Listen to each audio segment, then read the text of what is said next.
तुम्ही फार चुकीचं बोलताय. पाकिस्तान बरोबर खेळणं हाच अपराध आणि देशद्रोह आहे. धूळ चारणं, जिंकणं, जिंकल्यावरती पापक्षालन होणं. का काल पाकिस्तान बरोबर खेळून काय जो आपला काय भारतीय संघ जिंकला असं म्हणतं आम्ही तर काय पाहिलं नाही अजून. त्याच्यामुळे काय 25-26 आमच्या महिलांचं उजाडलेलं कुंकू परत आलं. काय भरपाई काय झाली? मुळात मुद्दा पाकिस्तान बरोबर न खेळण्याचा, पाकिस्तान बरोबर हरण्या जिंकण्याचा नाही या क्रिकेटच्या मैदानात. कोणी जर असं म्हणत असेल तो मूर्खपणा आहे. कसले पाकिस्तान बरोबर मैदानात खेळताय आणि जिंकल्यावरती पाकिस्तानला घुसून मारलंय म्हणताय. पाकिस्तानला घुसून मारण्याची संधी आली असताना भारतीय जनता पक्षाच्या सरकारनं माघार घेतली. याच्यावर प्रश्न विचारा. बलुचिस्तान वगैरे वगैरे वगैरे अगदी इस्लामाबाद पर्यंत जाणार होते ना, कंबरडं मोडणार होते. क्रिकेटच्या मैदानावरती काय फिक्सिंगची मॅच होती.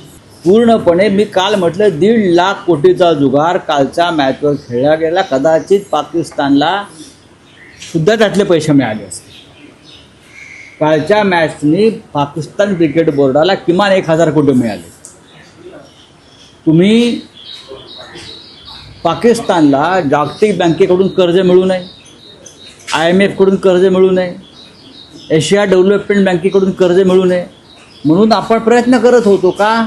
तर हा जो पैसा आहे, हा पैसा पाकिस्तानला जर मिळाला कर्ज रूपाने तर ते दहशतवादामध्ये गुंतवणूक करतील भारताविरुद्ध.